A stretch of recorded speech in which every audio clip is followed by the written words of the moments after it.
A radiodifusão comunitária começa a surgir no país na década de 80 em Belo Horizonte. De maneira informal, a rádio é criada para divulgar a cultura e a música negra. Mas só na década de 90 é que ela começa a ser oficializada e regulamentada por meio do Decreto 9.612 de 98. Caracterizada principalmente por dar voz à comunidade, a rádio comunitária também busca promover a interação entre os comunitários. Comunitário tem sido muito importante. Hoje, com toda a internet, com toda a tecnologia que existe, não tem alcance em alguns lugares, não chega em alguns lugares. Então, através da rádio, ainda continua sendo o meio mais eficaz para levar informação, entretenimento, porque é um direito do cidadão saber o que está acontecendo ao seu redor. E isso acontece muito através da rádio comunitária. Ela tem essa função através dos seus programas, dos seus jornais, seus programas musicais, entretenimento, diversão, e isso leva diretamente, né, aos mais longínquos lugares, onde as pessoas possam saber o que está acontecendo no mundo, até por uma questão de direito, e essa é a função principal da rádio comunitária e dos profissionais que nelas trabalham, que é um trabalho que não é realizado muito por interesse, né, interesse material, interesse financeiro, mais um trabalho de informação, né, de educação para as pessoas através da rádio, e é isso que os programas fazem. Em Manaus, no início da década de 90, o Movimento Comunitário pela Cidadania, MOCOSSE, se reunia para divulgar as notícias da paróquia São Francisco de Assis por meio de um jornal impresso de 4 páginas que logo depois ganhou o nome de Voz da Comunidade. Em 2001, o padre Luiz Giuliani iniciou a migração para a rádio, conseguindo assim a primeira concessão de rádio comunitária no Brasil, junto ao Ministério das Comunicações. Bem, a rádio comunitária ela começou com uma ideia, né, do nosso primeiro pároco da nossa área missionária, padre Luiz Giuliani, do qual ele já tinha esse trabalho, né, tanto em São Paulo como no Sul, da onde ele passou, né. Então, quando ele chegou aqui, ele começou a amadurecer essa ideia com um grupo de comunitários daqui da comunidade de São Francisco, São João Batista e São Paulo Apóstolo. E começamos a amadurecer essa ideia. Então surgiu a ideia de a gente pegar as informações das comunidades. Na época nós éramos 14 comunidades, né?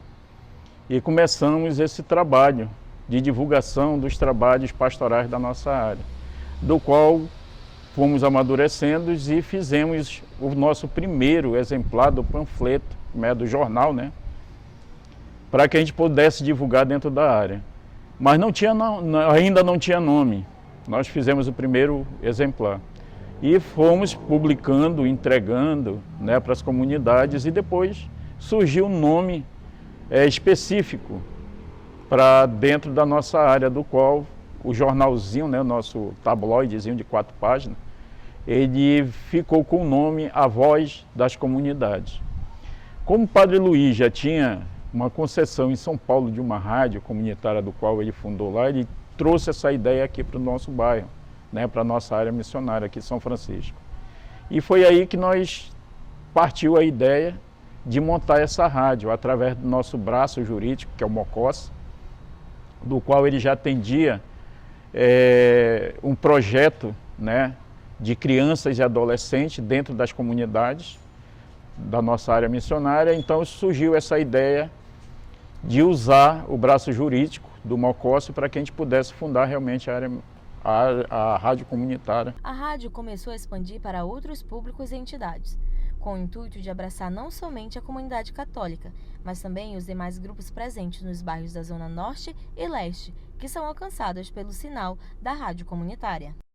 Outras entidades pudessem fazer parte dessa rádio, então ela expandiu tanto não só para a Igreja Católica, mas para outras denominações como evangélico, áreas espíritas e a própria comunidade, né, dentro dos projetos que são desenvolvidos na própria comunidade sem ser dentro da igreja. No início, tanto as interações dos repórteres quanto dos ouvintes era só possível por meio dos telefones fixos ou de orelhão, que possibilitava uma cobertura mais ampla das notícias e a interação com os comunitários. Trabalhei por mais de 10 anos na rádio comunitária, logo no início, e foi uma honra ter trabalhado. Bom, nós tínhamos muitas dificuldades para entrar ao vivo, né? Nós entrávamos às vezes ao vivo de orelhões, do celular também, mas às vezes de orelhão telefônico, para você ter uma ideia.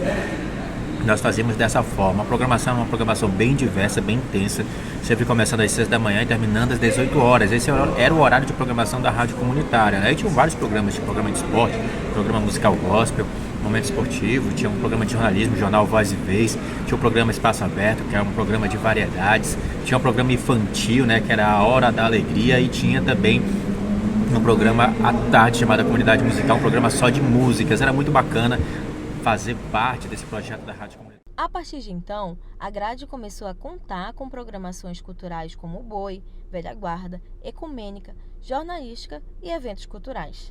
Tudo aí ligadinho nesse programa maravilhoso, Silva da Amazonas e Navegar, é só ao vivo! Para o Miguel, a rádio comunitária é essencial para que a população continue tendo o sentimento de ser notada, de interagir e pertencer ao veículo de comunicação que todos os dias é inserido em sua rotina.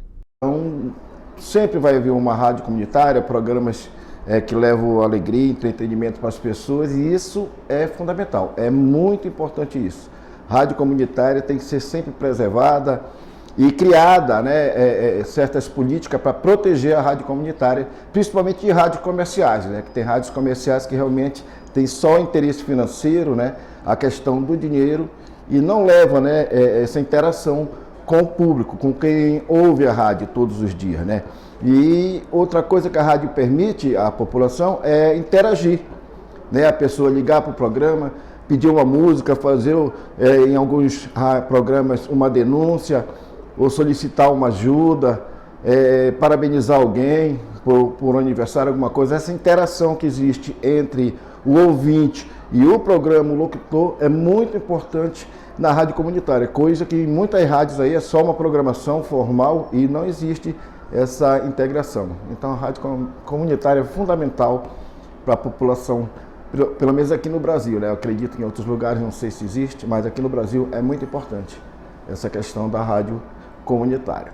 A rádio A Voz da Comunidade sempre esteve presente no dia a dia dos ouvintes, cobrindo as dificuldades como transporte público, água, saúde, ecologia, eleições, enchente, violência contra as mulheres, idosas e crianças, além de lutar pelas melhorias dos bairros e trazer o entretenimento por meio dos eventos culturais e os programas musicais. Convido você a permanecer comigo até às 10 horas da noite para junto curtirmos o melhor ritmo do norte, o ritmo mais cadenciado, que é justamente as toadas dos bois, caprichoso e garantido.